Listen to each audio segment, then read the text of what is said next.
Welcome back to Legade Patil academy. मैं हूं संदीप गुप्ता और basic mathematics for physics series में डिफरेंशिएशन के बाद जो नेक्स्ट इंपॉर्टेंट कॉन्सेप्ट है बेसिक कैलकुलस में वो है इंटीग्रेशन, है ना।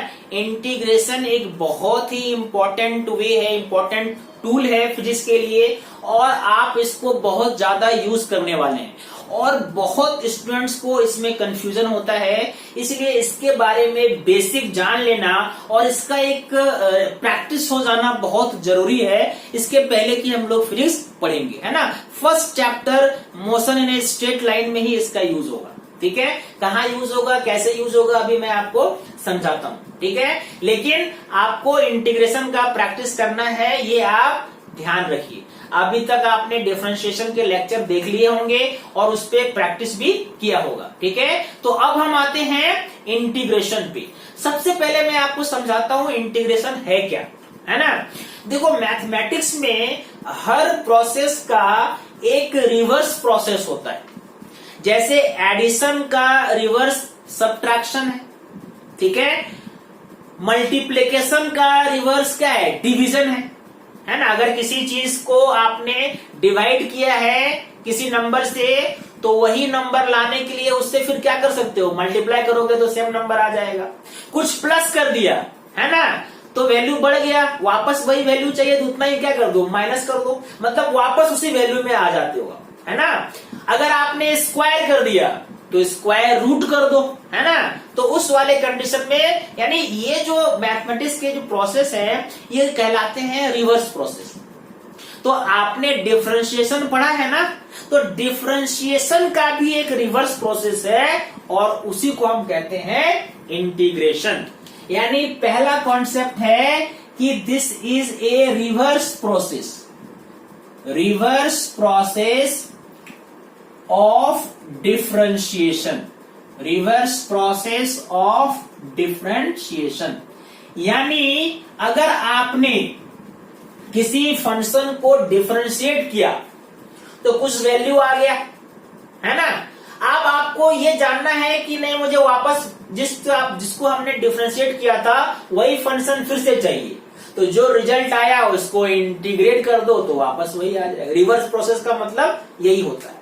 अगर मैं आपको इसको मैथमेटिकली लिख के समझाऊं तो मान लो कि if differentiation of y with respect to x is u, आपने y को डिफरेंशिएट किया तो क्या आया, u आया। ध्यान से देखना, y को डिफरेंशिएट किया तो क्या आया, u आ गया। तो अगर आप u को इंटीग्रेट कर दो, है ना, दैट मीन्स हम यहां लिखेंगे इंटीग्रेशन, इंटीग्रेशन ऑफ, मैं इसको स्टार्टिंग से लिखता हूं, देखो इसका मतलब ये हो गया। सबसे पहले तो आपने क्या किया, डिफरेंशिएट किया, differentiation of y with respect to x, क्या आया, u आ गया। तो अगर आप इसी को u को क्या करोगे, इंटीग्रेट करोगे, integration of u with respect to x, तो फिर से y मिल जाएगा। पहले y से u मिला डिफरेंशिएट करने पे, फिर u से वापस y मिल गया जब आपने इंटीग्रेट किया, ठीक है।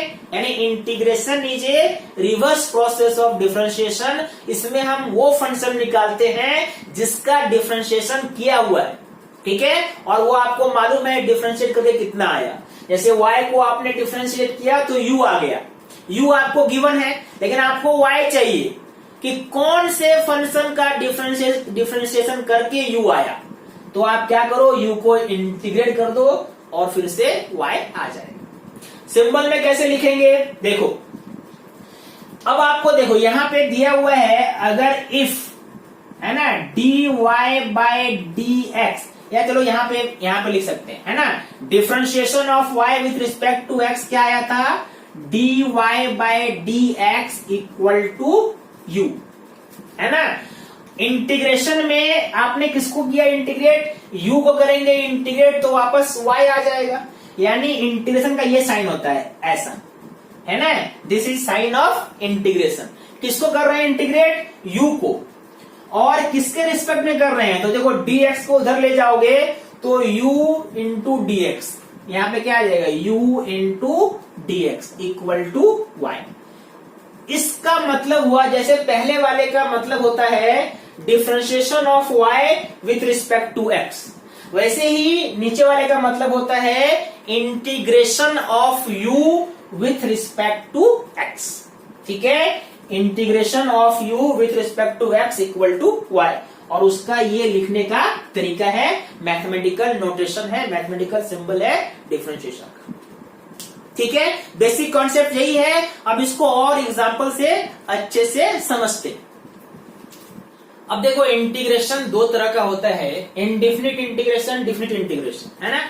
इस कॉन्सेप्ट को आप एग्जांपल से समझो तो आपको ज्यादा समझ में आएगा। आज के लेक्चर में हम इंडेफिनिट पे बात करेंगे।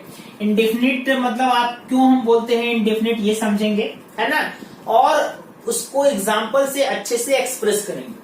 तो अब अभी तक आपको मालूम है कि इंटीग्रेशन जो है डिफरेंशिएशन का रिवर्स प्रोसेस है ना।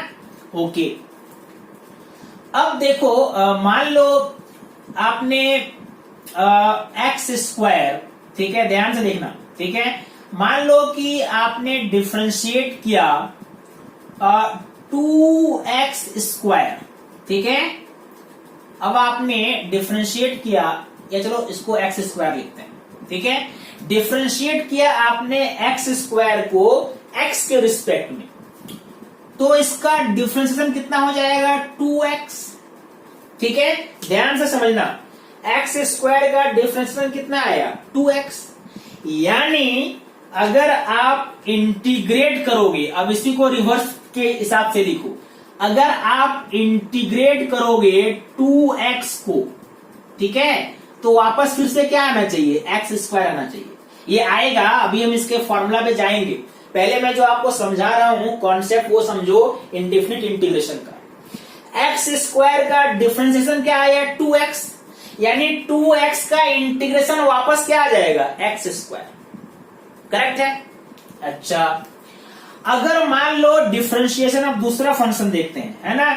अगर मान लो आपने डिफरेंशिएट किया होता x square plus 2 by d x, ठीक है, तो आपको मालूम है कांस्टेंट का डिफरेंशिएशन 0 होता है, यानी इसका भी कितना आया होता डिफरेंशिएशन, इसका डिफरेंशिएशन भी कितना आएगा 2x, यानी आप यहां पे फिर क्या लिखोगे इंटीग्रेशन ऑफ 2x dx, ये क्या हो सकता है एक्स स्क्वायर प्लस 2 भी हो सकता है। समझ में आ रही है बात, यहां पे कोई कांस्टेंट ऐड कर देने से डिफरेंशिएशन चेंज नहीं होता है, लेकिन वैल्यू तो अलग अलग आ गया ना। यानी अगर आपने और एक वैल्यू ले लो, कोई भी कांस्टेंट आप यहां पे डाल के देखो, यहां पे कोई भी कांस्टेंट, मान लो आपने 5 लिख लिया, ठीक है, बाय dx, इसका डिफरेंशिएशन भी 2x ही आएगा। यानी जब आप इसको करोगे इंटीग्रेट 2x dx, तो इसका वैल्यू एक्स स्क्वायर प्लस 5 भी आ सकता है, आ सकता है कि नहीं। यानी आपको ये इंडेफिनिट है, क्या वैल्यू आएगा, आ सकता है। आपको नहीं मालूम है, कोई भी कांस्टेंट ले लो आप, यहाँ पे अगर मान लो आपने यहाँ पे कांस्टेंट लिखा होता एक्स स्क्वायर प्लस सी, है ना, मैंने जनरल फॉर्मूला में लिख रहा हूं देखो, तो सी क्या है कांस्टेंट है, उसका डिफरेंशिएशन 0 हो जाएगा, यानी इंटीग्रेशन ऑफ 2x dx हम क्या लिखते हैं बेसिकली एक्स स्क्वायर प्लस सी। ये जो आप प्लस सी करते हो, यहाँ पे सी क्या है, सी कोई भी कांस्टेंट हो सकता है, उसके बारे में हम श्योर नहीं है, इसलिए जब भी इंडेफिनिट इंटीग्रेशन करते हैं तो हम प्लस सी भी लिख देते हैं। प्लस सी मतलब चलो मेन फंक्शन तो एक्स स्क्वायर है जिसका डिफरेंशिएशन 2x है, लेकिन उसके साथ प्लस में कोई भी नंबर हो सकता है, कोई भी कांस्टेंट हो सकता है, उसके बारे में हमें नहीं पता। क्वेश्चन में कुछ दिया हुआ रहेगा, उससे हम वो कांस्टेंट निकाल सकते हैं, लेकिन इंटीग्रेट करने के समय हमें नहीं पता वो कौन सा कांस्टेंट है, 2 है, 3 है, 5 है, 10 है, क्या है, तो हम उसके लिए क्या लिखते हैं प्लस सी। यानी इंडेफिनिट इंटीग्रेशन में आपको हमेशा प्लस सी ऐड कर देना है। यानी इंडेफिनिट इंटीग्रेशन जब भी आप करोगे, है ना, तो जो भी आंसर आएगा उसमें प्लस सी आप ऐड करो। ठीक है, ये कॉन्सेप्ट आप इंडेफिनिट इंटीग्रेशन का भी याद रखो। ठीक है, इसमें कोई लिमिट नहीं होता है, कहां से कहां तक कौन सा वैल्यू रखेंगे, क्या कांस्टेंट आएगा आपको नहीं पता, है ना। कोई भी कांस्टेंट यहां पे आप ऐड करते तो आंसर 2x ही आता, यानी 2x का कोई भी वैल्यू हो सकता है इंटीग्रेशन का। लेकिन देखो एक्स स्क्वायर सब में आया, इसलिए एक्स स्क्वायर तो फिक्स है, कांस्टेंट क्या है वो हमें नहीं पता, तो हम प्लस सी लिखें। Fine, okay. अब अगर मैं इसको जनरल फार्मूला के हिसाब से लिखूं तो integration of f x d x equal to जो भी वैल्यू आता है, मान लो ये वैल्यू u आया, ठीक है, तो इसमें वो प्लस सी डालना मत भूलना। ठीक है, अब इसको प्रॉपर एग्जांपल से फॉर्मूला क्या है इसका, कैसे करते हैं डिफरेंशिएट, और फिजिक्स में क्या एप्लीकेशन करते हैं वो समझते हैं। ओके, सबसे पहले बात करते हैं पावर फंक्शन का, है ना। पावर फंक्शन मतलब आप निकालना चाहते हो integration of x to the power n in dx। ठीक है, x to the power n dx का आपको इंटीग्रेशन करना है ना, ये पावर फंक्शन है। तो इसका इंटीग्रेशन का फॉर्मूला होता है x to the power n plus 1 by n plus 1। ठीक है, x to the power n plus 1 by n plus 1, और चूंकि ये इंडेफिनिट इंटीग्रेशन है तो प्लस सी आप जोड़ दीजिए। आप पूछेंगे ये कैसे आ गया, तो आप इसको प्रूव कर सकते हो। कैसे प्रूव कर सकते हो, अगर मैंने बोला कि इसका इंटीग्रेशन ये है तो इसका डिफरेंशिएशन वापस क्या आ जाना चाहिए, xn आ जाना चाहिए। इसको अगर आप डिफरेंशिएट करोगे तो वापस ये आ जाएगा। अगर xn का इंटीग्रेशन ये है तो इसका डिफरेंशिएशन फिर से xn ही होगा। इसको हम चेक कर सकते हैं। ठीक है, चलो चेक कर लेते हैं इसका डिफरेंशिएशन कितना होगा। अगर आपको निकालना होता, अगर आप निकालना चाहते हो differentiation of xn plus 1 by n plus 1 with respect to dx, n constant है याद रखो, 1 बाय n प्लस 1 तो बाहर आ जाएगा, है ना, इनटू पावर फंक्शन का कैसे करते हैं डिफरेंशिएशन, तो n plus 1 into x, n plus 1 minus 1, 1 cancel, ये कैंसिल, देखो आ गया ना x की पावर n। इसीलिए इसी फॉर्मूला के हिसाब से xn का इंटीग्रेशन क्या होगा, xn plus 1 by n plus 1। Example देख लो, मान लो कि आपको इंटीग्रेट करना है एक्स स्क्वायर dx। ठीक है, कितना हो जाएगा ये हो जाएगा, m की जगह में क्या है 2 है, तो x 2 plus 1 bye 2 plus 1 plus c, मतलब आंसर क्या आया x cube by 3 plus c। Plus c क्यों डालते हैं मैंने अभी आपको समझाया, है ना। इंडेफिनिट इंटीग्रेशन में आप उस कांस्टेंट ऐड करते हैं। और एग्जांपल देखो, ठीक है, मान लो इंटीग्रेशन x dx है। x dx लिखने का मतलब क्या है, x के पावर क्या है 1, यानी ये क्या हो जाएगा x 1 plus 1 by 1 plus 1 plus c, मतलब ये क्या हो गया x square by 2 plus c। और देखो मान लो इंटीग्रेशन बस dx का है, x पे पावर यहां पे नहीं है, तो आप इसको क्या लिख सकते हो, x के पावर 0 इंटू dx, क्योंकि x पे पावर 0 क्या होता है 1 होता है, और 1 इंटू dx तो आप लिख सकते हो ना इसको। यानी ये फॉर्मूला क्या हो गया, x पे पावर 0 प्लस 1 बाय 0 प्लस 1, यानी आंसर हो गया x प्लस c। समझ में आ रहा है कैसे कर रहे हैं इंटीग्रेशन। हम पावर फंक्शन को पहले कर रहे हैं प्रैक्टिस। ठीक है, अगर मान लो आपका रूट एक्स है, रूट एक्स बोलने का मतलब क्या है, x पे पावर 1 बाय 2, यही है ना।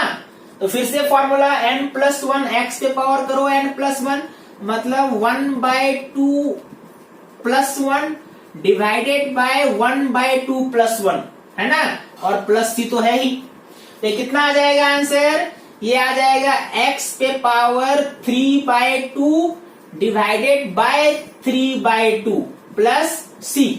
2 ऊपर ले जाओगे आप तो क्या आएगा, 2/3 into x to the power 3/2 plus c। ये आंसर। सिंपल तरीका है, इंटीग्रेशन करना बहुत ही आसान है। ठीक है, इंटीग्रेशन और देख लो, एक दो एग्जांपल और देखते हैं। चलो मान लो कि आपको इंटीग्रेट करना है 4x² dx, ऐसे करना है इंटीग्रेट। तो 4 क्या है, कॉफिशिएंट है। तो सबसे पहला काम करते हैं, कॉफिशिएंट जो है उसको बाहर ले आते हैं। तो 4 को आप तो बाहर लिख दो। ठीक है, क्या बच गया, x² dx। यानी इसको क्या, अब इस पे आप फॉर्मूला यूज करो, जो फॉर्मूला मैंने अभी आपको पढ़ाया, 4 इंटू, जैसे फॉर्मूला यूज करोगे इंटीग्रेशन का साइन नहीं देंगे हम ये ब्रैकेट का साइन देते हैं। देखो हर जगह मैंने वही किया है। ठीक है, यहाँ पे जैसे ही आप इंटीग्रेशन हटाओगे एक ब्रैकेट का साइन आप डाल दोगे। ठीक है, ये लिखने का बस तरीका है और कुछ नहीं।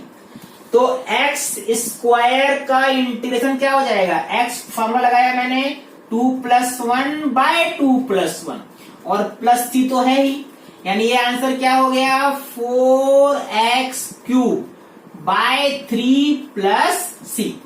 ऐसे हम पावर फंक्शन को डिफरेंशिएट करते हैं। ठीक है, आई होप आपको ये समझ में आया। इस पे बहुत प्रैक्टिस का जरूरत है, ये याद रखो। अभी मैंने आपको बेसिक जो फॉर्मूला है वो समझाया है। ठीक है, नोट करो इसको। चलो अब देखते हैं कुछ ट्रिग्नोमेट्रिक फार्मूलाज और कुछ अदर फार्मूला इंटीग्रेशन का। पावर फंक्शन का तो आपने समझ लिया, बाकी फार्मूला को समझना बहुत ही आसान है। बस आपको ये याद रखना है, integration is reverse process of differentiation, है ना। तो जैसे कि एग्जांपल, पहला एग्जांपल समझाता हूं मैं। देखो आपको मालूम है कि differentiation of sine x is equal to cos x। ठीक है, साइन x को डिफरेंशिएट किया तो क्या मिला, कॉस x। तो कॉस x को इंटीग्रेट करोगे तो क्या मिल जाएगा, साइन x, है ना। जैसे साइन x को डिफरेंशिएट किया तो कॉस x मिला, तो फिर कॉस x को अगर करेंगे इंटीग्रेट तो वापस क्या मिल जाएगा, साइन x। यानी इंटीग्रेशन का देखो कितना आसान है फॉर्मूला लिखना, कॉस x का इंटीग्रेशन क्या होना चाहिए, साइन x प्लस c, तो आप लगाते ही हो। साइन x का इंटीग्रेशन डिफरेंशिएशन कॉस x, इसीलिए कॉस x का इंटीग्रेशन साइन x। दूसरा देखो, कॉस x का डिफरेंशिएशन माइनस साइन x होता है, तो साइन x का इंटीग्रेशन क्या, ठीक है, मैच कर लो रिवर्स हो रहा है कि नहीं। थर्ड में देखो 10x का डिफरेंशिएशन है sec²x, तो sec²x का इंटीग्रेशन क्या हो जाएगा, 10x। जिसका डिफरेंशिएशन है sec²x उसका इंटीग्रेशन भी वही होगा। 10x का डिफरेंशिएशन है sec²x, तो sec²x का इंटीग्रेशन 10x। ओके, 4 आ जाओ, cot x का इंटीग्रेशन है माइनस cosec²x, यानी cosec²x का इंटीग्रेशन हो जाएगा minus cot x plus c। Next में sec x का डिफरेंशिएशन होता है sec x इंटू 10x, यानी integration of sec x into 10x, ये क्या होना चाहिए, sec x प्लस c तो है ही। उसके बाद cosec का डिफरेंशिएशन होता है माइनस cosec इंटू cot, यानी cosec x into cot x का इंटीग्रेशन माइनस cosec x। देखो एक चीज हमेशा याद रखो, जो फंक्शन डिफरेंशिएट हो रहा है उसी का इंटीग्रेशन निकाल सकते हैं आप, अलग से आप नहीं निकाल सकते। जो डिफरेंशिएट हो चुका है उसी को रिवर्स करके आप इंटीग्रेट निकाल सकते हैं। इसलिए इंटीग्रेशन के फॉर्मूला में आपको यही मिलेंगे, क्योंकि इसी को हमने डिफरेंशिएट किया था। समझ में आया। और भी कुछ कुछ फंक्शन आपको याद होगा, आपने डिफरेंशिएशन में पढ़ा है। जैसे आपने पढ़ा है differentiation of log x, sorry, differentiation of log x by dx, ये क्या लिया था, 1/x। इसका मतलब अगर इसको इंटीग्रेशन में लिखेंगे तो क्या लिखेंगे, इंटीग्रेशन ऑफ 1/x dx, ये क्या आना चाहिए, log x प्लस सी। ठीक है, याद आ रहा है फॉर्मूला। और देखो, और आपने एक्सपोनेंशियल का एक देखा था, differentiation of ex by dx, ये ex ही होता है, इसीलिए इसका जब इंटीग्रेट करोगे तब भी कोई चेंज नहीं आएगा। Integration of ex dx is equal to ex plus C. ऐसे बहुत सारे फॉर्मूला, ये मैंने आपको बेसिक समझाया, अभी हम बहुत सारे फॉर्मूला पढ़ने वाले हैं, है ना, प्रैक्टिस अच्छे से करेंगे। इसके पहले बस मैं आपको थोड़ा सा ये समझा दूं, ये तो आप लर्न करके रखो ही। एक ऐसा क्वेश्चन देखो, आपको लग रहा होगा फिजिक्स में कहाँ यूज करते हैं, तो फिजिक्स के इसके एप्लीकेशन पे थोड़ा सा डिस्कस आज कर लेते हैं। ठीक है, अब चलो बात करते हैं application of integration in physics. ठीक है, ये हमारे लिए सबसे काम का चीज है, क्योंकि हमें बस फिजिक्स में ही इसका एप्लीकेशन समझना है। यहाँ पे भी आपको वही डिफरेंशिएशन का रिवर्स याद करो।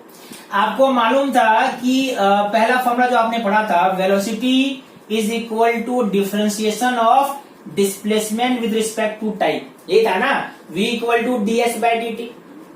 अब इसी को अगर आप इंटीग्रेट करोगे, यानी वेलोसिटी निकालने के लिए आपने क्या किया, डिस्प्लेसमेंट को डिफरेंशिएट किया, तो वापस अगर आपको डिस्प्लेसमेंट चाहिए तो आप क्या लिखोगे, या इसको ऐसे समझो आपको ज्यादा आसानी होगा, D s by d T क्या था, v था, तो v को अगर आप इंटीग्रेट कर दोगे v dt, तो क्या मिल जाएगा, फिर से आपको s मिल जाएगा डिस्प्लेसमेंट। और अगर ये इनडिफिनिट है तो आपको एक कांस्टेंट सी लगाना पड़ता है।